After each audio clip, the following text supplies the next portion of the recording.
Test, test, test, one, two, test, test.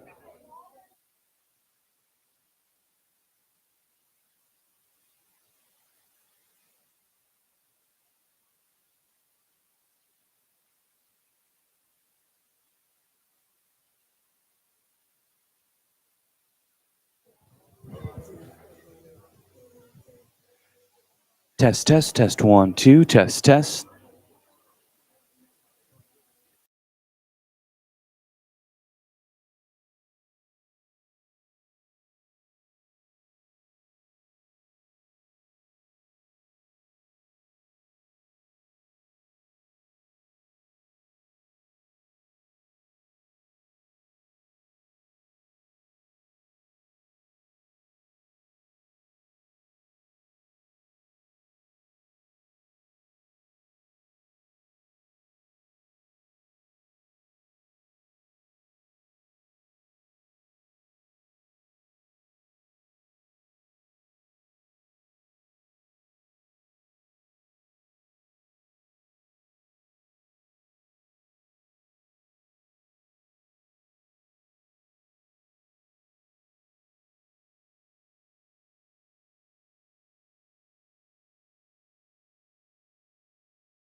Good evening, everyone. Can you hear me?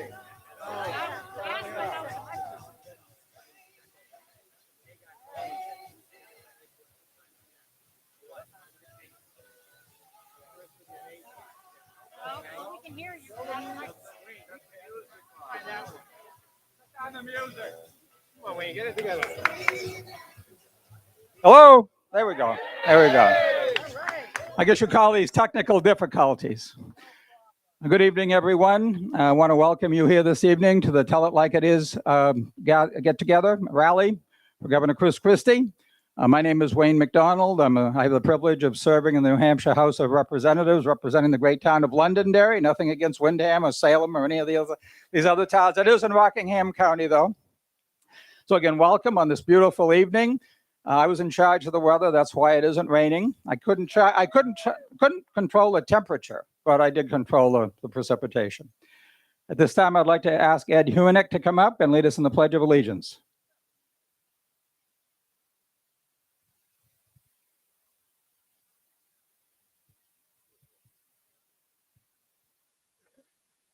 Like your sign. Thank you, Wayne. I have a special sign tonight.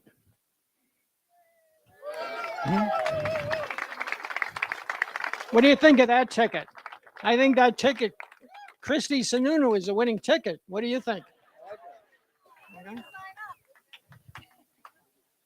I should have worn my Team Cheney hat tonight. Okay, let's get serious. Are you ready?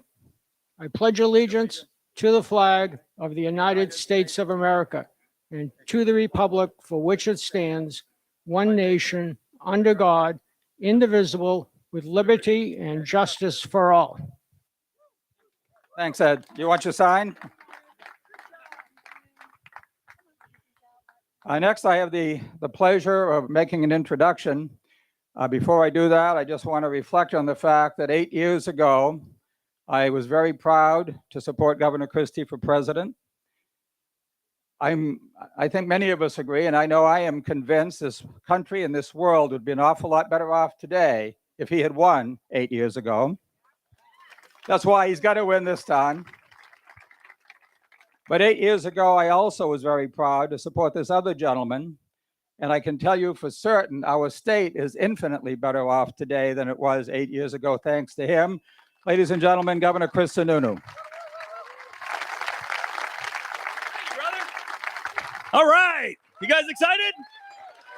This is going to be a good night. We're going to have a lot of fun. It's been great. I'm going to take a couple seconds. I'm going to do this. Wayne, the cameras are over here. You got to... Speaking 101, as a good politician, you always look right into that camera, give a good smile. But I've seen Governor Christie do these roundtables before, and they literally are a round table. So I'm not used to this. So I'm going to be spinning in circles for a few seconds as I introduce him. Look, we have an amazing opportunity, an amazing obligation here in New Hampshire. We have all this economic opportunity. The state is doing well. We're crushing it. We really are. Compared to the rest of the country, there's 49 other states that would love to be in our position.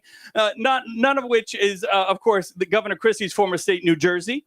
And you might know that because everyone in New Jersey and New York seem to be wanting to move up here lately.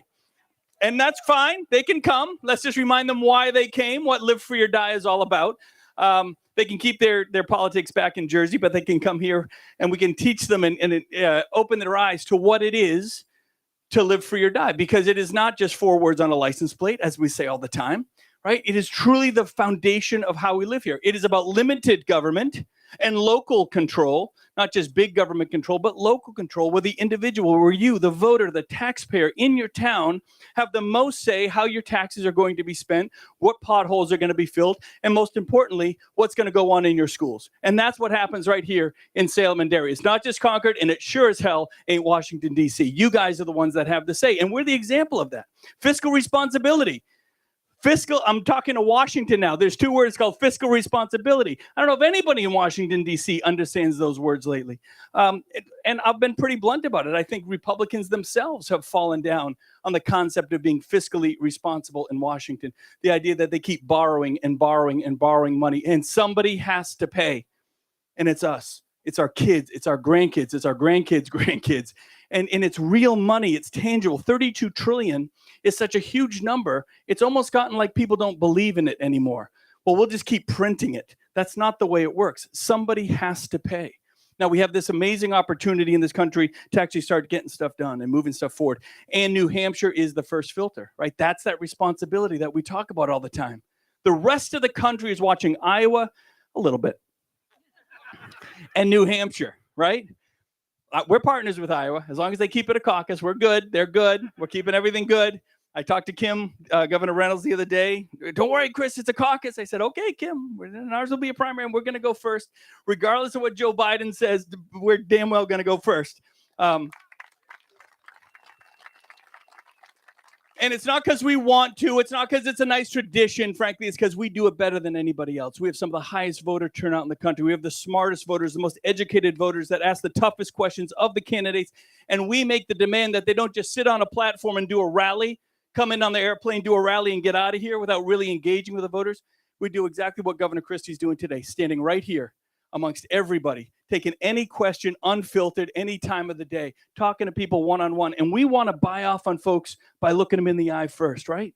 We want to know who you are as a person. We'll get to the policy. It's important. But we got to buy off on you as a person first. And that's why the rest of the country really understands and respects and knows why we go first. But that's our obligation.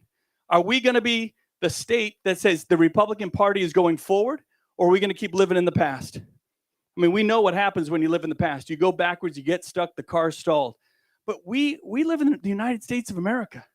We're about innovation. We're about the new idea. We're about the next big thing, not yesterday's news. And that's what the rest of the country is looking for, right? Look at the polls for the presidential race here in New Hampshire and look how hugely they differ from the rest of the country, because this is where the conversation is happening. This is where the candidates are engaging. And I say it all the time. If you're a Republican in Nebraska, nothing against Nebraska, but your entire experience with the presidential race is only what you see on national news. And I get it. You shouldn't be surprised that Trump is winning. He's the former incumbent president, and his name is said about 157 times by every one of the major networks every night. Maybe the other candidates get one or two mentions. So it shouldn't surprise everyone, but not here. In New Hampshire, everyone's got to earn it, right? And they got to earn it with us. It ain't about how much money you pay. It ain't about how much money you throw to the campaign. It's about how hard they come here and earn it themselves, person to person. I'm obviously very partial to folks that have governor in front of their name. Governors get stuff done, right? They do. We have a lot of great candidates out there, and I'll be on the road with all of them. I was on the road with Governor Burgum and a bunch of others that are coming into the state, but obviously I'm very partial to governors. And to be very honest, Wayne brought up the fact that I think we are in significantly better shape today than we were back in 2016, right? And we have this great administration. We've been able to do everything to put in the right judges and the right commissioners and, again, kind of get that fiscal responsibility in order, these giant surpluses, while at the same time we're cutting taxes and we're getting rid of regulation, and we're the only state in New England that's actually growing in population. But let me be very honest about why that is. I'm not governor if it's not for this guy. Chris was running the RGA in 2016, and Chris was one of the ones that stepped up and said, we need to put money in New Hampshire because that's a winnable race. Because New Hampshire is not a blue state like everybody thinks. Remember, we had those 20 years where everyone thought we were a blue state, right? And we turned it all around in 2016. We did a great job locally, but nationally, the Republican Governors Association, which Chris was head of at the time, came in and they put some money behind us. They let us control our messaging. They didn't try to take our messaging away. They knew how important a New Hampshire-style candidate and a New Hampshire message was, and we won. And how much did I win by? 16,000 votes. That's nothing. I mean, really, can you imagine where we'd be if there was ever an election where we all learned here in New Hampshire, elections have consequences, right? Who did I run against? That wasn't Phil. Van Ostern, right? Colin, imagine Colin Van Ostern. Let's be, what did I have to do as a governor? And I'm not just sitting here patting myself on the back, but I just want to reemphasize, elections have consequences. Would have an income tax, because I had to veto it twice when the Democrats put it. Would have license for illegal immigrants, right? Would have absolute open borders. Would have the federal government dictating how our elections are run. You'd have ballot harvesting legalized here. Not only Governor Van Ostern, you'd probably have Secretary of State Van Ostern by this time, because that's what they went for. They went for the gambit, and we had to hold that back, and we did. And when we showed that not only we could lead and win an election, but we could get results, then we took the House and Senate back in 2020, and we've been able to build on it from there. And what's the story? The story is, we're the envy of the Northeast right now. Pretty cool. Pretty cool. It's not about Chris Sununu. It's about building a great team. Governors know how to build great teams, because every day you got to get something done. Policy's easy. Policy's easy. Look, my 18-year-old, God bless him, he's got great policy ideas. That's not hard. Funding is easy. Well, apparently for Washington, if they want to fund something, they just borrow money from China and they fund it, right? But the real challenge is implementation. When we talk about mental health, when we talk about opioid and treatment and recovery, when we talk about access points for all these systems that you're relying on day to day for your families, right? It's not just up here. It's what's happening every single day in our lives. Governors get that. They engage with constituents. They understand accountability on the hundreds of decisions they have to make every single week. They know how to build teams. And at the end of the day, it's always about going forward, not relitigating the past, right? So that's the opportunity that we have. That's where 49 other states are looking to New Hampshire and saying, what can you guys give us? Filter those other knuckleheads out, whoever the others are. I don't know. They're all great people. Well, most of them. Except the orange-haired elephant in the room. That guy's just got an attitude problem. Look, it's just about going forward. That's the opportunity. I mean, we can sit here all day and make jokes about Trump. I mean, that's easy enough. But really standing with candidates that are going to answer questions, that are going to be accountable, that are going to look you in the eye, they're going to engage with you, they're going to shake your hand and talk to your kids and ask them what's going on in their schools, because at the end of the day, that's all that matters. That's all that matters on the ground. So I apologize for the extra long introduction. It's a good way to pat ourselves on the back for crushing in New Hampshire and remembering that these elections have consequences. So it's not just about what you guys think today. Are you going to talk to your friends? Are you going to talk to your neighbors? Are you going to talk to your coworkers? You're going to take this message further and make sure that we're making sure that all the candidates, all the opportunity is coming to bear, and making sure all these candidates are doing exactly what they need to do. Retail politics. Good retail politics leads to great retail management. And that's what this country needs. This country is begging for good retail management. With that, I'm going to bring forth someone who knows a lot about it. Did an incredible job in New Jersey, has walked in this state, campaigned in this state, I think more than any other human, non-New Hampshire human alive. He was here over 100 days back in 2016. He's crushing it here, putting all his time, putting all his efforts, because he knows the value of New Hampshire citizens, and he's really learning and knowing and now preaching what Live Free or Die is all about. Governor Christie. Thank you, buddy. Thanks, buddy. Hey, you got it. Thank you. Thank you. Thank you, everybody. Thank you. Let me tell you, Chris is a great name for a great governor. I can just tell you that. Our parents knew at the moment we were born. They looked at me and Sununu as we came into the world and said, these guys are going to be great. Let's give them a name that makes it work. I will tell you, I was proud to come up here and campaign for him, because I knew that what he understood is that the only way that you fix problems is to listen to the people who have them and then work as hard as you can to get a result that will make their lives different. He is not only one of the most popular governors in America because of his sterling personality, but it is also because he has told the truth to the people of New Hampshire, and he's delivered on that truth for the people of this state. And so I am really proud that he was willing to come here tonight and give that introduction. I didn't think it was too long. I think you shortened it up for me tonight, and I appreciate that. And I will tell you this. These are the kind of people that we need in Washington, D.C. These are the kind of people, the folks who know how to deliver results, the folks who will block out the noise and put the job first in delivering for all of you. And so I don't know what's going to be next for his career. We haven't talked about that yet. But what I will tell you is I hope that public service remains a part of his career, because what he's done here in New Hampshire, he should be able to help us do for the rest of the country. So thank you, Governor.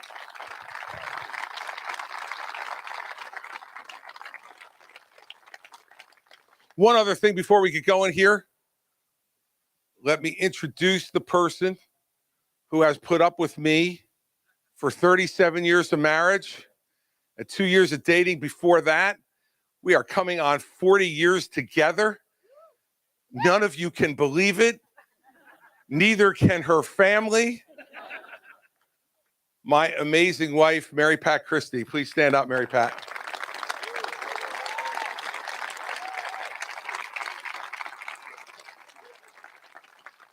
Mary Pat, while standing over there, I met a college classmate of your oldest brother, John, who is here tonight. He's going to come over and see you.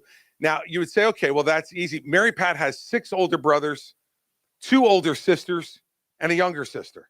She's number 9 of 10. Just imagine marrying into that family, everybody.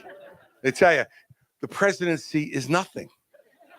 It is absolutely nothing compared to getting accepted by the 6 older brothers and her father, and I made it. So I'm ready to work on all of you, too. If I got past them, I think I can get past you. I've had a great couple of days here in New Hampshire. This is the end of my 2nd day. I am thrilled to be invited here to speak to all of you. And let me tell you why we decided to do this. Because a number of you in this audience were with us 8 years ago. And if you had asked me a year ago if I would be back here again, I would have told you no. But as I watched what was happening as this race was getting started, and as the field was coming together, it was really clear to me that no one in this race was willing to tell you the truth. everybody was afraid to talk about what is so obvious to me and to so many of you about what needs to happen for our country to get bigger and better and stronger. And that was no one in the field wanted to talk to you about Donald Trump. No one wanted to talk to you about what he failed to do as president. No one wanted to talk to you about what he's done to this country since he lost the election in 2020. No one wanted to talk to you about how he has led our party to loss after loss after loss. But most importantly, no one wanted to talk to you about this one simple idea, that if you get privileged enough to be made president of the United States, your job every day is to put the country before yourself. Every day.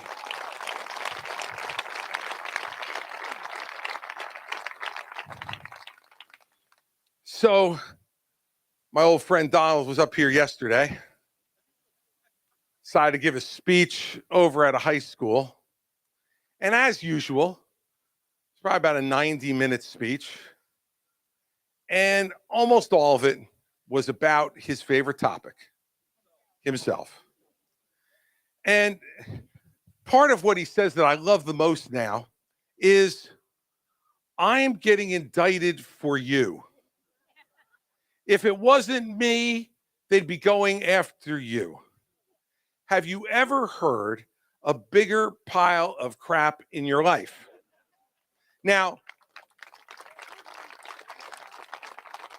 as far as I could tell, and please correct me if I'm wrong, that none of the people in this audience tonight have paid off a porn star to keep quiet about the fact that she had sex with him while he was married, so that the country and his wife didn't find out about it prior to the 2016 election.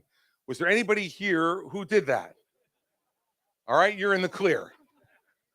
Did any of you take classified documents out of the White House, refuse to give them back for 18 months when the government asked you quietly, politely, nicely to do it, then lie to your lawyers and tell them you had shown them all the documents when you had one of your buddies hiding documents in another part of Mar-a-Lago? And by the way, I'm from New Jersey and I was a prosecutor, so I'm somewhat familiar with organized crime. This caper looks like it was performed by the stupid Corleones, right? I mean, this Walton Outa guy, he's Fredo. You know he is. Running around with the boxes, hiding them in other places. Then you send Fredo down to eliminate the hard drive on the security cameras. Poor Fredo. Now he's charged too. But none of you were involved in that either. Lying to the government, obstructing justice, hiding the documents. None of you were involved in that. I want to make sure. All right. None of you are involved in that. Okay. Now, did any of you invite people to Washington, D.C. on January 6th, tell them it was going to be wild, then give a speech in front of them, in front of the White House, saying the election had been stolen when you knew it hadn't? Did you then tell them that Mike Pence could reverse the election if he only had the guts to do it, even though you know there's no way a vice president can reverse an election result? Did you then tell them, any of you, that you would march up to Capitol Hill with them? No, Donald Trump did that. And of course, in typical Donald Trump fashion, he didn't go. You remember that line in the speech? Let's march up to Capitol Hill and I'll go with you. Let me tell you something. I've known him for 22 years. If there's a risk that he will break a fingernail, he's not taking that risk. Gets his manicures done perfectly and doesn't want to break one of those nails. So he went back to the safety of the White House and then sat in the dining room outside the Oval Office and watched people destroy the United States Capitol. And he sat there and did nothing. And when Kevin McCarthy called him and begged him to get on TV and ask the people to leave, he said, you know what, Kevin? They're just more upset about the stolen election than you are. I don't think any of you participated in that. Now, look, the courts will decide whether he's criminally liable, criminally responsible for that. But he's morally responsible. he is morally responsible for what happened on January 6th. And my question for you is, how long are we going to continue to pretend that this is normal? How long are we going to continue to make excuses for him? Excuses. Because that's what he wants you to do. Everything is an excuse. Poor him. He's being picked on. The poor New York City billionaire. Now, let's get to that for a second.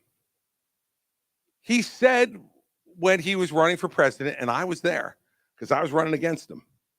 He said on the stages here in New Hampshire, if you elect me, I will repeal and replace Obamacare. Remember? I remember. And he had a Republican Congress for 2 years, and he didn't do it. And you all know why he failed. Because he couldn't shut his mouth and stop picking on John McCain. Over and over and over and over, saying he wasn't a war hero. Donald Trump couldn't spend 7 minutes in the Hanoi Hilton. Yet he picked on John McCain. And then at the end, whose vote did he need to repeal Obamacare? He needed John McCain's vote. And you remember John McCain, and I had no doubt, I got to know John very well during his campaign. May he rest in peace. He was a wonderful patriot and public servant. He was. But all of you up in New Hampshire got to know him really well. You also know he had about as good a temper as anybody I have ever met in this business, and a long memory. And I was sitting with Mary Pat when we were watching that vote getting ready to happen. And I said to her, there is no chance McCain's voting yes. None. And she said, come on, he campaigned against Obama. He campaigned against Obamacare. I said, no way. He is not giving Trump a win on this after everything Trump's done to him. And John McCain came in and went like that. It's Donald Trump's ego, his narcissism, that cost us the repeal of Obamacare because he put himself before us. Then he said, he's going to balance the budget in 4 years because he's a businessman and he knew how to do that. Now, remember, he was a businessman in New Jersey for a long time. I was there. He went bankrupt 3 times with casinos. Now, think about that. Who the hell can't make money with a casino? He's the only man in modern memory that could screw it up so badly that he goes bankrupt 3 times. And that was when there was a monopoly. There were no casinos between Atlantic City, New Jersey, and Reno, Nevada. And he still couldn't make money. But he told us he was going to balance the budget, and we bought it. And what did he do? In 4 years, he added $6 trillion to the national debt. $6 trillion, more than any president in history, even the ones who had 8 years. He ran up more debt in 4 than they ran up in 8. He broke his promise to you there. Then he said, and this was the best promise, right? I'm a builder, and I am going to build a big, beautiful wall across the entire border of the United States and Mexico, and better yet, Mexico is going to pay for it. Well, let's give you an update. 52 miles of new wall were built in 4 years. 52 miles. Now, look, he says, if you give me another chance, I'll finish it. If he does it at the same rate, he only needs 110 more years as president to finish the wall. And we haven't gotten our first peso yet. On the merits, everybody, before you go to any of the character issues, on the merits, he failed us. He didn't repeal Obamacare. He added to the deficit. He didn't reduce it. And he didn't build that wall. And we have those problems down at the border now because without that wall being built, Joe Biden can do whatever he wants to do, and he's doing it, and we're seeing the results of that. With that kind of record, how dare he come back and ask to be president again? Then you add to it the last promise. And you remember this one because he's still making it. He's going to drain the swamp. Here's what he did. He rearranged the swamp.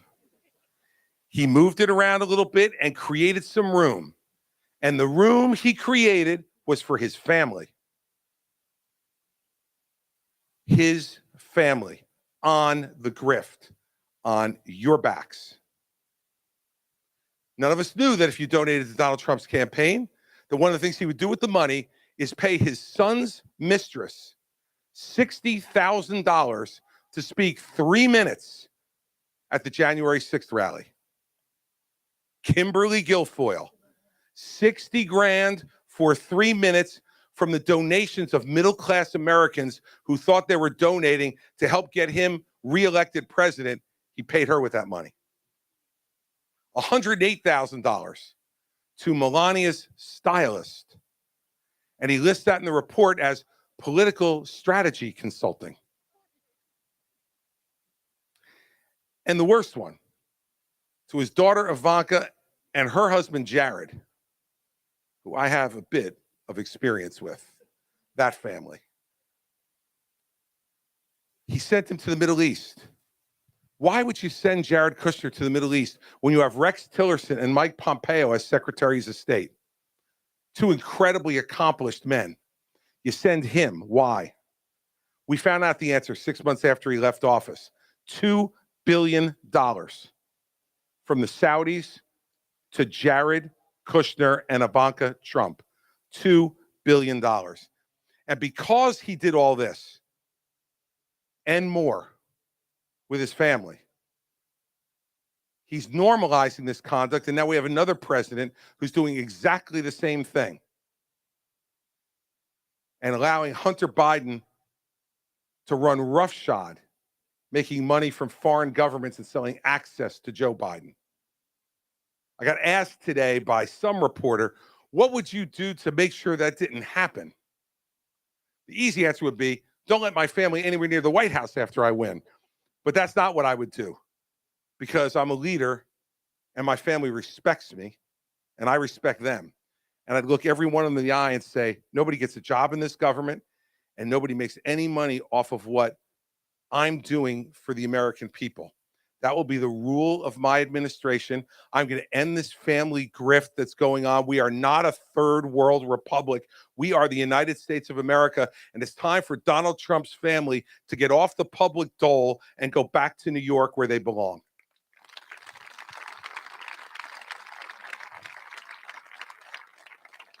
See, because Governor Sununu is right. We've had no time. See, Sununu was leaving, and he said, I heard me say I was right. He was right, and he started walking back.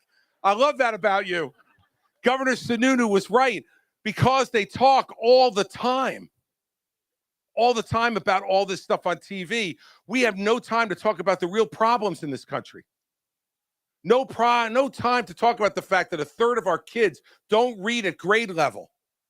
We need to put parents back in charge of their kids' education so they can decide where they go. Stop having the teachers union decide how education is going to work, and let's have parents put that money in their hands, have them decide where to send their kids to school. We've had no time to talk about the crime that is riddling every city in this country. I'll tell you this. I was a prosecutor for 7 years before I became governor. I ran the 5th largest office in the entire country. And we knew how to deal with crime in New Jersey because we had plenty of it. And we're proud of it, by the way. We have some of the stupidest criminals in America. We do. Made them easy to catch, made me look really good. But what we're going to do is make sure that we have an attorney general who keeps his or her eye on the ball. And ball number one to hit is to clean up the crime in all of our major cities. People who are committing violent crime belong in jail. And if the local prosecutors aren't willing to do it, the feds under me will come in and do it. We need great cities, because if we don't have great cities, we can't have a great country. And I don't want to see what's going on in our cities happen anymore in this country. And we need to talk about that and fix it in the next 4 years.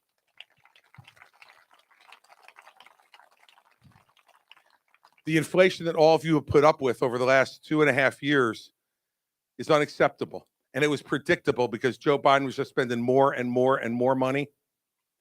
And he drove that inflation way up. And now everything you pay for is 17% higher than it was when Joe Biden became president. And there's no easy way to fix that, everybody.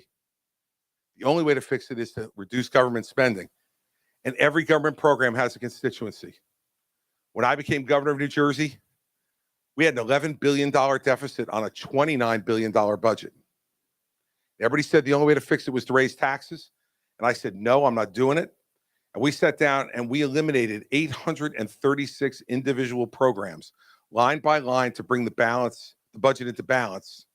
And we kept it in balance for the next 7 years after that, because we only increased spending 2% a year every year for 8 years that I was governor. And we need to bring that type of discipline back. And it's not going to be popular at times.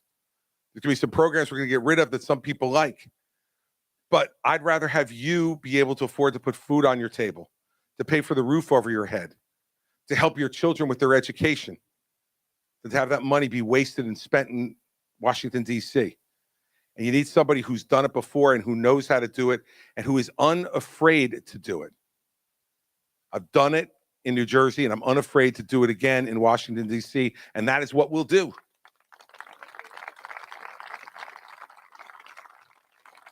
And lastly, now I'm going to take your questions. I went to Ukraine last week. And I went to Ukraine because I think it's symbolic of what the foreign policy challenge of the next 50 years is going to be. Because that war is between Ukraine and Russia. But let me tell you, the war is really it's a proxy war between the United States and China. China is funding the Russians by buying their oil. China is buying them weapons from Iran and North Korea. China is trying to see how we'll react. This is a test case for them to go and try to take Taiwan. It is the test case. But it's a test case that we can win without the loss of one American life. Not one. Because when I went to Ukraine last week, I sat for an hour with President Zelensky, and he made it very clear, I do not want one American man or woman on the ground in Ukraine. All I want is for you all to help me win this with the weapons that you have and I don't. Just to give you an example of how outgunned they are and how amazing what they've accomplished already is. The average day in Ukraine, the Russian army shoots 56,000 artillery shells into Ukraine. 56,000 a day. The Ukrainians have 6,000 to shoot back a day. Despite being outgunned nearly 11-1, they've driven the Russians out of most of the areas of Ukraine. And now they want to take back the rest of their land. And it's not just about that. Let me tell you what I saw in the city of Busha. In the city of Busha, we saw that the Russian army went door to door. They dragged men out of their homes, while alive, gouged their eyes out, cut their ears off, and then tied their hands behind their back and shot them in the back of the head in front of their families. And then they went back in those homes and they raped the women who were in those homes. And then they took the dead bodies and they put them in a shallow grave behind the biggest church in Busha. 160 dead civilians in that shallow grave behind St. Michael's Cathedral. And they ransacked the church, took everything out of the church. What's left there now are photographs. They put the photographs of the atrocities the Ukrainians did, pictures taken by Reuters to show what happened. And the worst picture I saw was of a 10-year-old girl who was shot dead on the street of Busha by a Russian soldier. She was laying on the ground, and in her hand still was a leash that was attached to her dog, who was also killed. This was a 10-year-old girl out walking her dog, and she was killed by these barbaric Russian soldiers. I want you to understand that that's a fight that America has never walked away from. These are freedom-loving people who just want to live their lives in a democratic society like we do. And Vladimir Putin, who Donald Trump calls brilliant and a great leader, is the person who's doing this in Ukraine.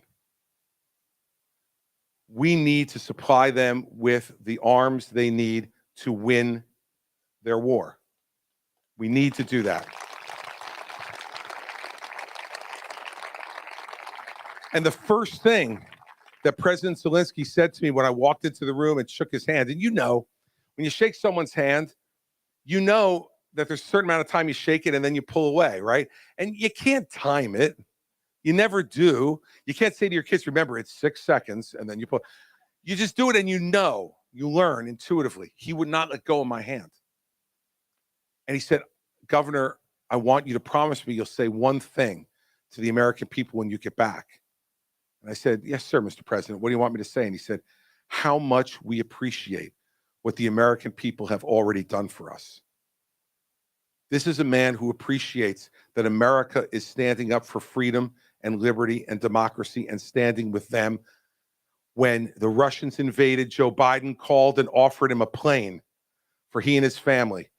And Zelensky said, I don't need a plane, Mr. President. I need guns.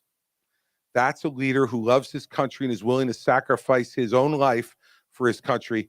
Let's make him a winner and send a message to China and Russia and Iran and North Korea that you do not tread on America or its friends, not ever.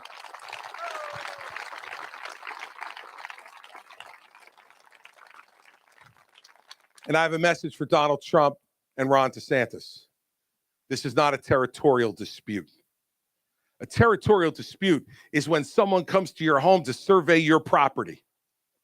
And they come back to you and they say, bad news, your fence is 10 inches on your neighbor's property. That's a territorial dispute. Rolling tanks and guns and missiles into somebody's country and killing innocent civilians is not a territorial dispute. It's an authoritarian act of barbarism that America has never stood for, and I hope in my life will never stand for. Never. All right, so it is time for the fun part of this show, which is for you to ask me questions and for me to try to give you answers.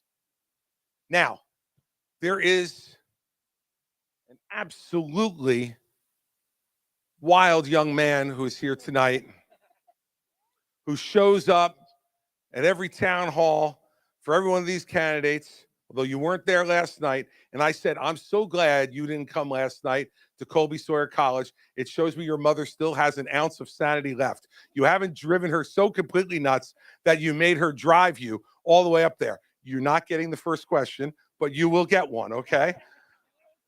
Here are the only rules that go here. You raise your hand, I call on you. You ask me whatever question you want. Someone will bring you a microphone so the cameras can hear you and everybody else can hear you. And we'll see how well we can do in making sure that we bring some New Jersey directness to your questions tonight. So who wants to start? Yes, sir, right there. And here comes your microphone. Two quick things.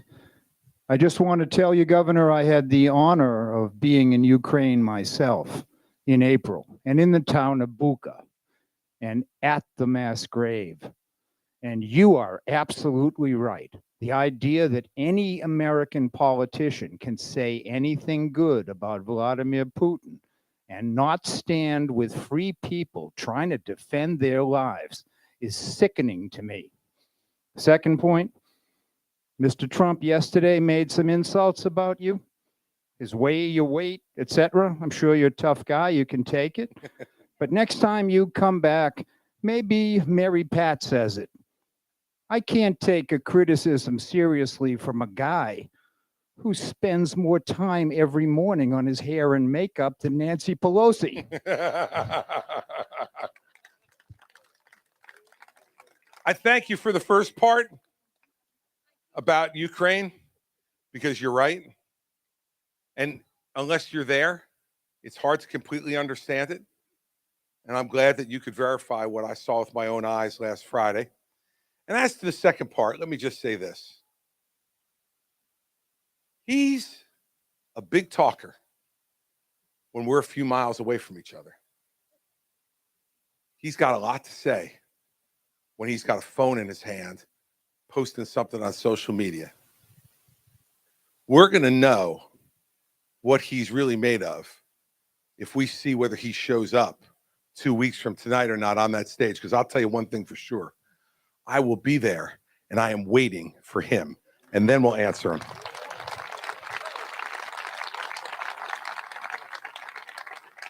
Because where I grew up and the way I was raised was a man who has something to say to another man, comes up to him and looks him in the eye and says it to him. And a coward does the opposite. So we'll see if the coward shows up 2 weeks from tonight in Milwaukee, but I will be there. Yes, ma'am. Microphone coming right there. Welcome back to New Hampshire. It's great to see you. Good to be back. Okay. I'm a Jewish American, incidentally of Ukrainian ancestry. My grandparents came in 1888. And like every other Jew in this country right now, we are really concerned about this rapid rise of anti-Semitism and hate. And I would like to know what a Christie administration is going to do to address hate in this country. Well, I'm concerned about it too. Because when Donald Trump spoke after the Charlottesville incident in 2017 and said there are good people on both sides, sorry, they're not. If you're a white nationalist, you're not a good person. If you're a Nazi, you're not a good person. And so the first thing a president can do is to be unequivocal about that. To say that every person in this country is one of God's creatures and is an individual gift from God. And every one of those lives deserves to be respected, regardless of their race, their ethnicity, their religion, their gender, their sexual orientation, regardless of any of that. It must first start with respect. And one of the ways he failed our country is to show no respect for those who disagree with him. Look, I disagree with lots of people lots of times, and you've seen it. And I'm not afraid to disagree with someone. But you do it respectfully. And that doesn't mean you don't yell. Sometimes you have to yell. Sometimes you have to get angry. I'm okay with all that. But in the end, it must come from a place of respect. That's the first thing. The second thing is to make sure that the Attorney General of the United States understands that any acts of bias, anti-Semitism, or any other type of bias in this country are unacceptable. And the people who commit them need to be held to account for that. Because if we set those examples, we have a chance of deterring that conduct. And the third thing is that I want to try to end the era of useless anger in this country.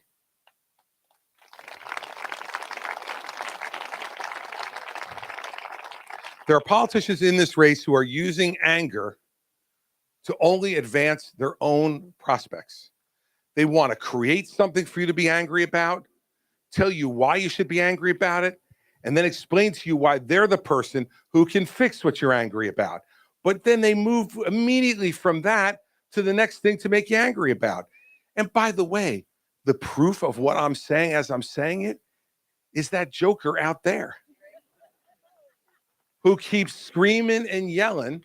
And I think it's great because what he's got out there is a Trump 2020 sign.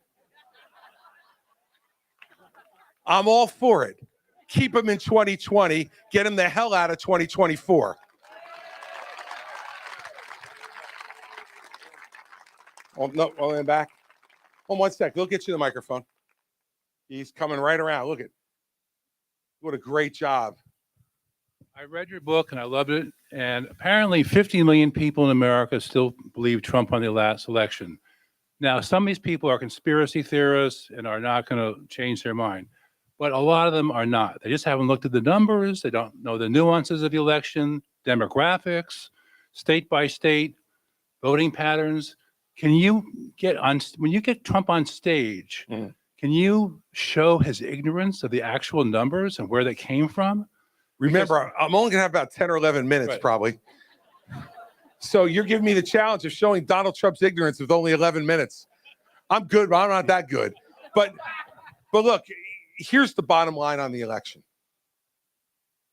I have no problem with the fact that Donald Trump wanted to contest the election. That is his right as a candidate to do. And he filed 61 lawsuits across the country and went 0 for 61. I mean, just by accident, you should be able to win one if you file 61. 0 for 61. And you saw the numbers in the book I went through in some great specificity in the book about Pennsylvania, Michigan, the places where he said the election was stolen, where it is so clear that it wasn't, that it's just laughable. Let me tell you what he said to me one time, and to Mary Pat. He said to us, you know, and this, he was talking about having an argument with your spouse. That was the context of it. And he said to Mary Pat, remember something, Mary Pat, if you're arguing with Chris. If you say something enough times, whether it's true or not, it becomes true. She looked at him and she said, I wish I would have known that. I would have won a lot more arguments over the last 35 years.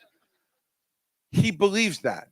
And unfortunately, a lot of Americans believed it, because that's why I broke from him on election night 2020 permanently and forever. Because when the man who's president of the United States stands behind the seal of the presidency in the East Room of the White House and tells the American people the election was stolen, they believe he knows something. They believe, well, he's president of the United States. He must know something we don't know. So I'll give him the benefit of the doubt. But we shouldn't have. And I knew that night that he didn't know anything.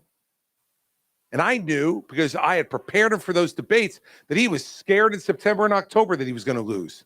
He knows he lost. Now, I understand that if I lost to Joe Biden, who's never beat anybody outside the state of Delaware in his entire life, I'd be pretty depressed too. But that's the way this business works. The only way we're going to fix this is, I'm not going to have enough time to go through all the statistics with people, but we have to just continue to tell the truth. The truth is not negotiable, and the truth matters. It matters. And so, as Governor Sununu said, when people talk about the polls right now and all the rest of it, let me tell you a few things. This is not going to happen like this. This guy's been at the front of the American consciousness for 8 years. The media is obsessed with him. They can't talk about anything else. And so for us to break through, it's going to take patience and persistence. But let me tell you something. I got a lot of persistence, and I'm working on the patience part. All right? And we're going to do it. Right back there. Yes, ma'am. Here comes Tom with the microphone for you. Thank you. Rose Daly, Epping, New Hampshire. I'm going to describe a young couple, 26, 27, married, took out loans to put themselves through college, knew that they had to pay those loans back. Nothing's free. They are planning to relocate from New Hampshire. No reflection on Governor Sununu, but on the weather, which apparently he couldn't fix. Both were in public service. The young man was a corrections officer during the pandemic. The young woman had a biochem degree and recently finished her second degree as a nurse and is now an RN. She's trying to obtain employment, which she actually did secure today. It's going to become obvious who these people are to me. And while she was looking for a nursing job, I said to her, why don't you check out a school, be a school nurse? And she looked at me and said, Mom, I can't imagine the thought of triaging children who have been shot. And that's a reality. That's what our young people face. That's what parents face when they send their children off to school. How can we stop this? How can we stop this madness? Well, it is an extraordinarily good question with not a lot of great answers. So first off, I'm not going to stand up here and tell you, oh, just elect me and I'll solve that problem for you, because we've had too much of that in this country. Look, we have two things at real tension with each other. We have the concern that we all have about senseless, wanton violence happening anywhere, but most particularly against our children. We also have a Second Amendment in this country which needs to be respected, like all the other amendments are respected, because when we start to dispose of one of them, then we're going to start to dispose of all of them. And I can't be for that. But I think we all understand that the issue of mental health is integral to this. And I know Governor Sununu has done as much or more than any governor in the country in putting more money and more time and effort behind making mental health treatment more available. And we need to do that for the entire country, because this is a disease, just like cancer or heart disease or diabetes, yet we stigmatize it. And we make people afraid to come out and admit if they have a problem and they need help. And so first we have to lower that stigma and make treatment much more broadly available, so that not only the person who has a mental illness can access it, but also that their family members can feel free to come forward and try to get them the help that they need. We also know that there are laws in place that can help to stop this, but we don't enforce them. And we need to enforce the ideas that people need to apply for gun permits, and that they need to be honest in what they say on those gun permits. Because if we don't, then we're just making a mockery of the law. The third thing I tell you is that I do believe we need to get realistic about security at schools. And there are systems available to be able to lock down schools much more quickly, remotely. There are ways that we can have security folks in the schools that we need to. It's a horrible reality to have to think about those things. But the worst reality is watching body bags being taken out of schools, little body bags. And so those are three places that I would start. But also, we need to have a country, again, as I talked about, that lowers the anger. Because I do believe that some of this comes from that. Comes from it. And there are plenty of reasons for us to be angry about things that the government does or that people within our country do. But when we resort to violence to deal with that, or that anger comes so heavy that our violence becomes wanton and misdirected, we're contributing to that problem. And so I would tell you, the first town hall I did in this campaign was on CNN. And one of the men who came and questioned me was a guy who lost his son in the Las Vegas concert shooting.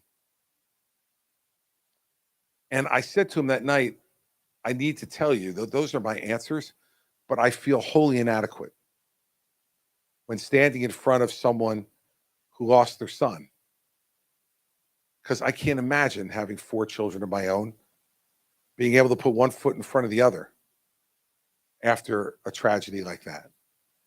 And so we need to open our hearts to all this too, and feel that and express it, so that maybe we can stop that person before they start. So those are the ways I look at it. It's not a perfect answer. I don't think it brings a complete solution, but I think it's a start. We have to acknowledge that with each other and get to work on mental health, most particularly in this country. But thank you for asking that question. I really appreciate it. All right, Quinn, your time. The most famous 15-year-old in New Hampshire. This guy is on like every cable news channel, getting after candidates for president of the United States in town halls all over. People are giving him all the credit and the fame. I give it to his mother, who continues to indulge him in ways that I know are going to someday make him governor or senator from this state. I can't wait till I'm old enough that he does that, and I'm sitting somewhere in New Jersey watching TV and seeing Governor or Senator Quinn, and I will be completely unsurprised. What is your question tonight, young man? Well, I don't know how I can top that. Good, So then sit down. I'm not going to try. All right. So thank you, Governor. You're welcome, sir. You will be happy to know that I'm throwing you a softball tonight compared to my other questions. What did I do to deserve such great treatment? Well, I watched like every single podcast interview, a lot of interviews, and your town hall last night. I watched all way too long of it, and you gave me a few ideas, but nothing I could really capitalize on. All right. So Let her rip. Let's see. What do you got? So unfortunately, my first experience with you and my exposure to you came when my sisters were watching Triumph the Insult Dog. Oh, that's not good. And I never really the dog is hilarious, but that specific segment I didn't like because I don't like attacks on anybody's appearance. And I think Triumph and Trump are very similar in that fashion. That's true. It is true. And I have noticed that you attack Trump very, very harshly, deserve some of the time. And when you attack, his most energetic supporters take it very personally. And are you worried that this back and forth banter could hurt the country, considering that we know riling up the Trump mob can be literally deadly? And I'm even getting considered like walking through the parking lots at this event, Pence and you particularly. And I mean, to peel away these Trump voter, don't tell me there's not a Trump voter. He's already like responding to my answer before I give it. Get to the question, dude. Let's go. Okay. Well, I was thinking about what you were going to say, and you were saying, Come well, on. I know. Okay, But okay. let's go. All right. So I know these people. They would go to hell and back with them. I know a lot of them. I'm good friends with some of them. And could you consider taking a page from a book that you might not be naturally inclined to do so? When they go low, you go high. Thank you.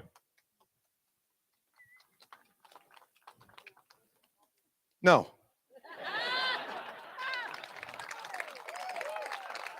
And let me tell you why. Because we tried that with him in 2016. All of us ignored his insults. Me, Jeb, Marco, John Kasich, Ted, Carly, Ben Carson. We all ignored his insults in 2016, and we said, we're not going to respond to that. We're going to go high and talk about other things and just let him do what he's going to do, because no one will believe him. No one's going to believe he'll actually build a wall. Mexico's going to pay for it. No one's going to believe him that he's actually going to balance the budget in 4 years. No one's going to believe it. Guess what? Lots of people did. You have to fight him on the truth. When he lies, we need to fight him, because to ignore him is to assent to his lies. And I'm not doing that. I'm not going to do it anymore, Quinn. And here's the thing. I can't worry about them either. I can't worry about what's dangerous. It's dangerous to run for president. It is. And you got to buy that when you decide to do it. And if I'm angering some people, that's the way it goes. That's part of the business. If your principles aren't worth fighting for, then don't fight for them. Stay on the bench. But if you're going to get off the bench, I got off the bench halfway 8 years ago. And I didn't do everything that in my mind and my heart I wanted to do, because I was making a political calculation when you were just suggesting, well, if these people are so entrenched with him and they're going to go to hell and back with him, and you maybe need them to vote for you at some point, maybe you should just back off a little bit. Let me tell you, I tried it. It doesn't work. And when he says the stuff he said about me yesterday, don't let it bother you for a minute. I don't care. Like, it's not like this has been going on my entire political career. When I ran for governor against John Corson in 2009, he ran a TV commercial that said, Chris Christie is throwing his weight around. Very subtle, right? And what I said at the time, Wolf Blitzer had me on CNN, and he said to me, what do you think of the commercial? And I said, Wolf, it's really moved me. I'd like to make a confession to everyone that's watching. I'm somewhat overweight. Newsflash to New Jersey and America, right? Quinn, who cares? Here's what you should care about. I've never pretended to be anything than what I am. I've never pretended to be anything than what I am. And if you're looking for the perfect candidate, you're not going to find him or her. They don't exist. And I'm going to be who I am. I'm going to tell you what I think. And that's either going to get your vote. Well, not you, because you can't vote. But that's either going to get all the rest of these people's votes, or it's not. But I am not going to trade away the truth. not because they yell in the parking lot, not because he's a child who isn't worthy of being in grades 4 below yours with some of the comments he's made. And so I let that piece of it roll off my back, but not the stuff that affects our country, man. The stuff that affects our country, I'm not going to let him get away with it anymore. Not going to do it. Yes, ma'am, in the back. That's you. They'll come at you. Tom, I'm trying to pick from opposite sides so I just watch you run each way. I was at your town hall 8.5 years ago, the last town hall before the New Hampshire primary. And within the next 48 hours, you lost the primary and you endorsed Donald Trump. I did. It felt like a betrayal to those of us who believed you then. Yep. You went on to work with him for the next 4 years. I did. Why should we vote for you now? It's a good question. You know, when the New Hampshire primary was over and I dropped out, and then the South Carolina primary was over and he won again, I became completely convinced, and I turned out to be right, that he was going to be the nominee. And the one thing that I was completely committed to was I didn't want Hillary Clinton to be president of the United States. I didn't want it. And so, as a result, I said this to David Cameron about 8 years ago, the former prime minister of Great Britain. I was over on a visit to him, and he asked me while I was governor, explain your system of electing a president. I don't get it. We have a campaign for 48 days here in Great Britain. It starts, it ends, it's over. What is going on with you people? And I said to him, look, this is what you need to understand about American presidential politics. You don't always get to vote for who you want to vote for. You get to vote for who's left. Who was left in 2016 was Donald Trump and Hillary Clinton. And so my view was, because I'd known him at that time for 14 years, that I probably had a chance to have more influence over him than anybody else, to try to make him a better candidate and make him a better president. And so that's what I tried to do. Turns out I was wrong. I can't put it to you any other way than that. I was wrong. I was wrong because I thought that I could make him better, but I couldn't. And I didn't want Hillary Clinton to be president. I'm not regretful of that. I think she would have been a horrible president. And I think she would have done horrible things to the country. But so I don't regret siding with him in 2016. And believe me, by the time I endorsed him, whether people believed it or not, it was over. John or Marco or Ted were not beating him. Jeb dropped out after South Carolina. It was John, Marco, Ted, and him. I'd been on that stage with those guys. None of them were beating him. It was over. So now it was time for me, I thought, to try to make our Republican nominee the best person he could be. But remember, too, over the 4 years that he was president, I never accepted a job in the administration. He offered me Secretary of Homeland Security. He offered me Secretary of Labor. He offered me White House Chief of Staff. And I turned all of them down. And the reason I did was because I knew I couldn't work for him. But he was the president. And he's the only president we had. So I was still going to try to do the best I could to be helpful where I could. But I was not going to go and work in his administration. And in 2020, I didn't think we could have a worse choice than Hillary and Trump. Then we have Biden and Trump, who literally, physically didn't look up to the job for me. And so I helped Trump again. And when you look at how Biden's performed as president, I don't know, jump ball. So I was put forth a bunch of imperfect choices. And I guess what I could have done was just sit it out and not do anything. But I didn't do that. But the big mistake I made, the place where I was the most wrong, was that I thought I could help change him. And so did Bill Barr, and so did Mike Pompeo, and so did Rex Tillerson and Jim Mattis and Mark Esper and Mick Mulvaney and Reince Priebus and John Kelly, like some really great Americans who also thought, just get in there, we can make him better. We can't. He's unsalvageable. He's irretrievable. And so the reason you should vote for me this time is I'm smarter than I was 8 years ago. Smarter.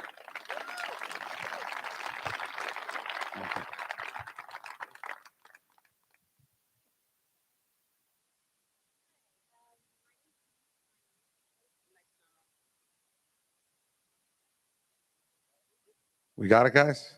Try it again. No? Here. Take mine. Thank you. My name is Julie Smiley. I am from Amherst, New Hampshire, and I'm also the state manager for Save the Children's Action Network. So I'm here today to ask you a question about food insecurity in America. With millions of children in the US still going hungry, how will you make nutritious food more accessible for children and families in the US? The shame of that question is that in a country as bountiful and plentiful as ours is, that there are still children who do go to bed every night hungry. And with the programs that we have that our government, both at the federal and state level, run, like the food stamp program and others, that we still have that problem. I think the only way we're going to do it is to take part of it out of the government's hands. The government has shown itself unable to solve this problem. And take some of the money that we're spending with the government and give it to the nonprofit groups who do this so much better. I watched in my own state, the Community Food Bank of New Jersey, which does an extraordinary job of privately raising funds. They get some government money, but not much. Most of it's all philanthropic donations.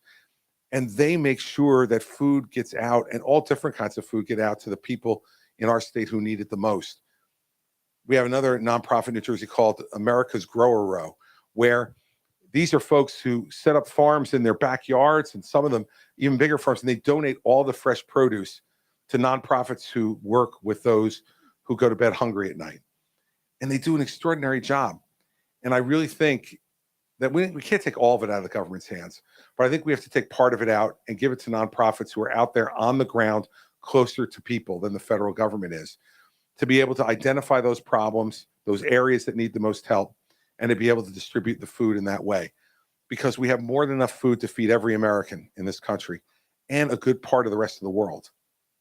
And we're failing at it, and it's unacceptable. So that's the way I would do it. But thank you for your question.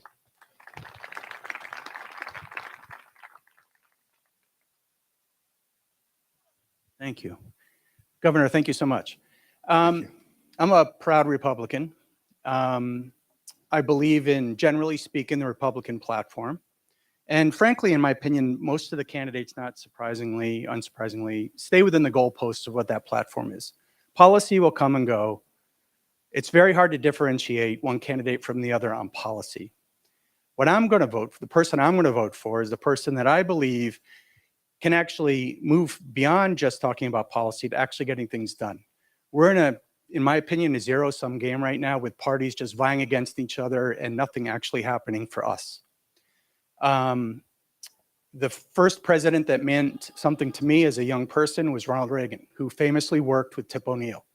Clearly, two people who are on the opposite ends of the spectrum. Can you give me an example, since you have had the experience of sitting in an executive office, of when you had to work with someone that you were probably not on the same page with, but were able to get something done for the people of New Jersey? Every day. I had a Democratic legislature for 8 years, every day of my 8 years. I'll give you the first story on this. I get elected governor. There's going to be a new Senate president, Democrat, and they had a 24-16 advantage in the Senate, so one close. His name is Steve Sweeney. And Steve was the president of the Iron Workers Union in New Jersey. So another shy and retiring guy like me. And midway through my transition, the minute you get elected, you get state troopers that take you around. And that morning I said to the state troopers, it wasn't on my schedule, I said, take me down to the Senate President's office. The Senate President's office is about 2.5 hours from my home in New Jersey. And they said, well, it's not on the schedule, sir. We haven't advanced it. And I said, I could pretty much guarantee you no one's looking to kill me down there. So let's just go ahead and roll the dice and take a chance. So we went down to Steve's office unannounced. I walked in the front door of his office and his assistant nearly fell over. And she said, Governor-elect, do you have an appointment? And I said, no, I was in the neighborhood. I just decided to stop by. And she said, well, the Senate President's not expecting you. And I said, I know, but do you think he might have a couple minutes for me? She said, well, let me see. And so she went back. And out came Steve, really embarrassed because he had just gotten back from the gym. He wasn't expecting anybody. He was in a T-shirt and sweatpants and sneakers. He said, Governor-elect, like, what are you doing here? And I said, I was in the neighborhood. I thought I'd stop by. He goes, your neighborhood's 2.5 hours away. What are you doing here? I said, I want to talk to you. Let's go in your conference room. When the conference room, I said, look, Steve, I said, we can yell and scream at each other and one-up each other in the media for the next 8 years. And he said, 4 years. I said, 8 years. And I said, or we could put touchdowns in the end zone. I want to know what you're willing to do, because I want to put touchdowns in the end zone. And the promise I will make to you is if you shake my hand today and say that's what you want to do, then I will never lie to you and I will never break my word to you. Whether a deal I make turns out to be to my advantage or my disadvantage, I will hold to my word. And he sat there, he looked out the window for a second, he looked back at me, and he stood up and he put his hand out. He said, let's put touchdowns in the end zone. And for the next 8 years, we didn't always get along. Believe me, there was one time on the front page of the Sunday paper, the headline was, Sweeney, I want to punch Christie in the head. So it wasn't always, flowers and wine and candy, but we got a lot done. For instance, we reformed the public pension system together, saved $120 billion for New Jersey taxpayers when the public sector unions were protesting against both of us. We did that. We fired the entire Camden City Police Department because it was the most dangerous city in America and they weren't doing their jobs. And we won in court and we started a whole new police department, a county department with a metro division, went from 300 cops to 400 for the same price. And 10 years later, crime and murder in particular in Camden is down 75%. We merged our college universities into our medical schools. We upped the number of grants that those schools got from 55th in the country to 20th. And it's now one of the top 20 medical schools in the country at Rutgers University. All those things were wildly opposed at the time and were bipartisan accomplishments. The bottom line is that it's harder to hate up close. And that's what I determined by making that first meeting. And the governor or the president has to make that move. I used to say in Trenton, the three most important numbers were 41, 21, and 1. 41 to get something passed in the lower house, 21 in the Senate, and 1 to get the governor's signature. I loved being 1. But when you are 1, you have to take the responsibility for bringing people together. You can't count on members of the legislature, as good intentioned as they may be, to do that on their own. You're the person who was elected statewide. You're the person who has the responsibility to put your political capital on the line to do it. I spent more time with people I couldn't stand than I can count. But that was my job because they got elected too. And my first vote was for Ronald Reagan. I turned 18 in September of 1980, and I voted for him by absentee ballot in my dorm room at the University of Delaware. And it's the proudest vote I've ever made in my life. And remember, back in the late 70s, what we were like. Hostages in Iran, Soviets in Afghanistan, inflation, unemployment, Olympic boycotts, and the president of the United States blamed us. And what we did at a time that's very like what we're going through today, we turned to a Republican governor in a blue state who was forced to understand and learn how to craft compromise. Ronald Reagan didn't learn how to do that with Tip O'Neill. He learned how to do that with Jesse Unruh in California. And he brought those skills to Tip O'Neill, and they did it together. And if you elect me president of the United States, I will do exactly the same thing that Ronald Reagan did. Use the bully pulpit to persuade, and then sit down and don't let the perfect get in the way of the good. And start making progress for this country again. I'm tired of arguments and anger that lead to nothing but more arguments and anger. I want those arguments to lead to accomplishments for the American people. That's what I did as the governor of New Jersey, and that is what I will do as president of the United States if you give me the chance. All right, I got 2 more questions that I can do. Let's go to the gentleman here in the green shirt. Thank you, Governor Christie, for your courage and leadership. I guess this question is really about getting off the bench. I'm from Massachusetts, so forgive me for that. But I'm a supporter of yours, a contributor of money, and I have a strong core of friends, individuals, 20 friends or so. They're very disappointed in Biden. They can't stand Trump, but I'm having trouble getting them off the bench. Maybe because Massachusetts is not as relevant as New Hampshire. So what is your view looking at the country and good people who can really make a difference who aren't there yet?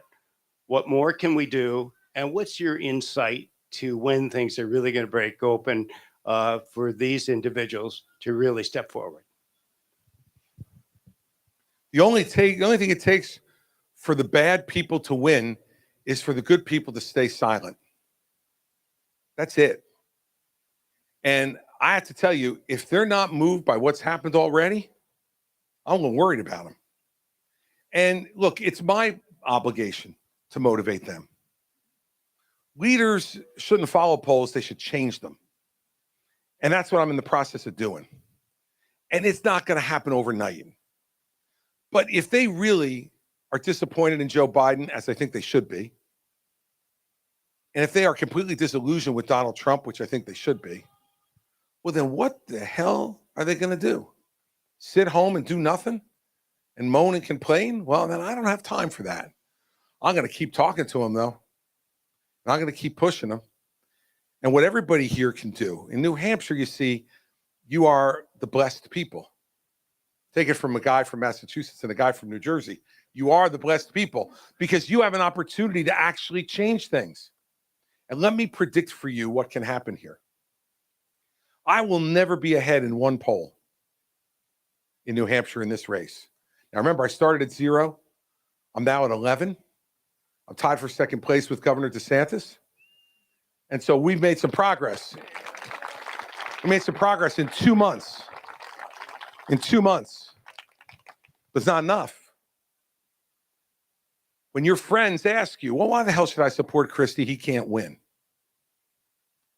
You tell him he won't be ahead in one poll until election night in New Hampshire. Not one. But remember, in that last poll, Donald Trump's at 34%. That means 66% of New Hampshire Republicans today, before the campaign has even really started, don't want Donald Trump. When I get going, you think that's going to get better or get worse for Donald Trump? I guarantee it's going to get worse. And it's not just me doing it. He's doing it. He's his own worst enemy. He can't shut his mouth. See? And so my advice to you is to say to those friends, stop trying to predict who the president's going to be. We stink at it. We never get it right. Remember, 8 years ago at this time, the prohibitive frontrunners for the Republican nomination were President Jeb Bush and President Scott Walker, home now in Florida and Wisconsin, respectively. Okay? We're not good at making these predictions. So how about you say to these friends, why don't you decide who you want to be president and then get off your rear ends and try to make that happen? This is the only country in the world where that can really happen. And this is the state in the country that can get it rolling. And I will guarantee you this. If on primary night here in New Hampshire, I beat Donald Trump, and I think I will, the world will be shocked. There will be stunning headlines all over the world. But those of you who are here tonight can say, oh my God, he predicted it. And then let me tell you what happens the day after. The day after, that rotted building with the nice facade that is Donald Trump, when that facade gets broken through by the people of New Hampshire, the building will collapse. You will end his career in New Hampshire in January of 2024. That's what you tell them. See if they want to do that or not. I will end with you, ma'am. And here comes Tom with your I microphone. can talk pretty loudly. There you but go. Now we're going to thank give you one of those. Okay. I'm going to preface with, I am a senior loan officer. I've been writing residential mortgages for 24 years. And the conversation that I'm having on a weekly basis are people calling me up saying, my landlord is selling the building because he can get a ton of money for it. I can't find a place to rent. I want to buy something, maybe 150,000. In my mind, I know it doesn't exist unless you're going to go up to Colebrook or Berlin or something. But I still go through the application process because that's our job. And the conversation I'm having is, do you have family members you can move in with? Do you have friends that maybe the 2 or 3 of you can rent something together? And it's getting harder and harder. At this point, my sister lost her husband during COVID to cancer. She just moved in with me because she could not afford to live on her own. I have 2 sisters in their 60s living with my mother because they cannot afford to live on their own. With the interest rates rising, I did a mortgage for a young lady. When we started, it was 3.25. A year later, when she finally won a contract, it was 7.25. And her payments were $340 a month more with the same property taxes. Something's got to give because we were serving 60 people in the soup kitchen. Now we're doing over 100. This crocheting that you've seen me doing all night, we're trying to get 150 scarves so the people who come to the soup kitchen get one gift this Christmas. And I've made 120. So our goal is 150. But this is what's happening. And I don't know what to do. I don't know what to tell these people anymore. Well, look, this is what happens when government spends too much money and interest rates go up. Some people think that interest rates only affect the wealthy, the investor class. They don't. Interest rates affect everyone. And most harshly and most particularly, those who are trying to get into their first home. Those who are trying to make sure that they have a place where their family can comfortably and safely live. The crime of high interest rates is the stealing of hope from people who are not looking to be rich. They're just looking to be safe. And so that's why we have to reduce government spending. If we reduce government spending, I guarantee you interest rates will go down. They will. And when they do, you're going to be able to give people mortgages again at 3%, 2%, because interest rates will be down that low again. And they can have a better chance at affording that. Not everybody will. So that's part of the answer. The second part of the answer is that we have to spend more time on encouraging private developers to develop affordable housing. Because like you said, 150,000. It's not going to get anybody anything that they can live in here in this part of New Hampshire. And so we need to make sure that we have a little bit more of that available in addition to making it more affordable to borrow the money that needs to be borrowed to be able to get yourselves someplace that you can live, that your family can feel safe, secure, and comfortable. The crime of interest rates is to have people now paying 7.5% interest because that's what the market requires. They can't get there. And whether it's an older person who leaves their apartment and needs to try to find a place to live, or it's a young person starting their lives, wanting to start a family, I can't find a place to live. It's not what America's all about. And that's what Joe Biden has done to this country. Look, I've said a lot of tough things about Donald Trump tonight and Joe Biden, but I will say this about Joe Biden. He told us he was going to bring the country together and he was going to govern as a moderate. And instead, what he did was run to the left and go as far left as he could. And what that did, by spending all that money that the liberals wanted him to spend, was it jacked up interest rates because of the inflation. And that was the only tool we had to try to bring inflation down so people could afford to buy a dozen eggs or half a gallon of milk. And that's the battle we're in right now, and he caused it. Of course. And why is fuel up? Fuel is up because of inflation also. Fuel is up because he also has said that he doesn't want us to be energy independent. He's not allowing further exploration of natural gas and oil. We're buying it. If you can imagine this, Joe Biden would rather buy this from the Venezuelans and the Saudis than from North Dakota. Makes no sense. And governors like the governor of New York is blocking pipelines that could bring natural gas to New Hampshire and make heating your home more affordable. Craziness. And you need a president who's going to swipe away the craziness and say, we want to make this a country, first and foremost, where people can live safely, securely, and comfortably. And housing is a big part of that. Energy costs are a big part of that, and food costs are a big part of that. And if we don't get that trifecta right, we're ill-serving the people of this country. Thanks for doing those scarves. That's a pretty cool idea. Let me end with this, because the former Speaker of the House is here.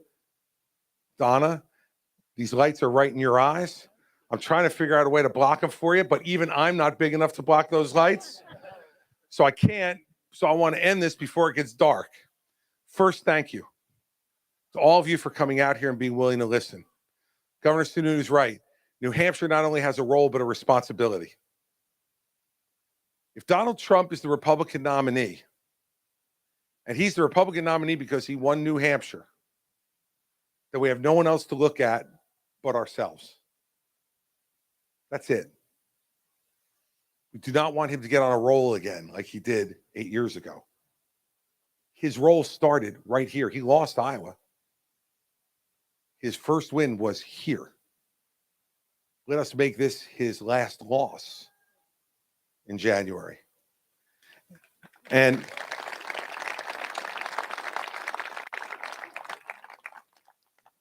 I want to be president because this country needs to do the big things again.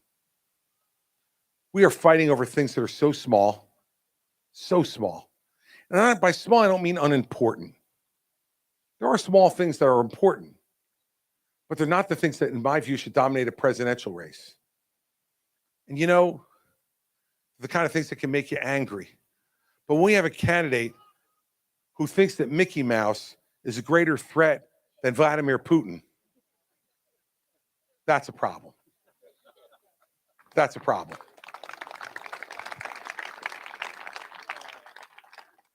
I want to do the big things like this country has always done. You see, every time we were at a crossroads like this in our country's history, we had leaders who inspired us to go big. 1776, if you took a poll, independence would not have won. People were afraid of the British Army. They were fearful they'd lose their homes, they'd lose their families. But people like Washington and Jefferson and Adams, Hamilton, Franklin said, no, we can do better. And we will do better. And because they were willing to inspire us to sacrifice, we had a country. Benjamin Franklin said to a woman in Philadelphia after the Constitution, she said, Mr. Franklin, what type of government did you give us? And he said, a republic, if you can keep it. 1860, Abraham Lincoln was confronted with the question of whether or not to separate our country in two. The easiest thing to do for him would have been to let the South go. But he said, no, a house divided against itself cannot stand. And more American men died in that war than in any war we've ever had, a war against each other. But he stood up and he inspired us to greater things. And when he was done with that war, America was bigger and stronger and freer than it was before. And in 1941, Franklin Roosevelt did not say this is Europe's problem and Asia's problem. He said America will be the arsenal of democracy. And he led us to sacrifice greatly with lives of American men and fortune and comfort. But it was the United States that defeated Nazism. And when we were done with that war, we were one of the two great superpowers in the world. Stronger, freer, safer, richer than we had ever been before. And then in 1981, We elected Ronald Reagan, President of the United States. And there were those who said we just need to survive with the Soviet Union. Let them be, leave it alone. Reagan said, no, they're the evil empire. And they belong in the dustbin of history. And he inspired us to sacrifice, to fight the Soviet Union. And in 8 short years, the Berlin Wall came down. And in 10 years, the Soviet Union was gone. And we were the one remaining superpower in the world. Stronger, freer, richer, safer. Right now, it's us and China. And we need to decide, is that a fight that we are willing to fight and that we are strong enough to win? I know we are strong enough to win it. We now need to decide whether we're willing to fight it. Donald Trump, Ron DeSantis, Joe Biden, they are distracting us from the big fights. They want to keep you in the little fights because the more they divide us, the easier we are to dominate. When we unite behind great causes, this country is undefeated. The next president of the United States will have the extraordinary honor of governing during our 250th anniversary as a country in 2026. Who do we want doing that? Who do we want that understands how big America can be, how strong America can be, how free America can be, if we're willing to sacrifice to make ourselves and the rest of the world stronger, safer, and freer? I'm running for president to do those things, not the little stuff. Not the little stuff, the big things. I want to be a president of consequence. And I promise you, if you give me the chance, I will be. So let's make it happen here in New Hampshire. Thank you all very much.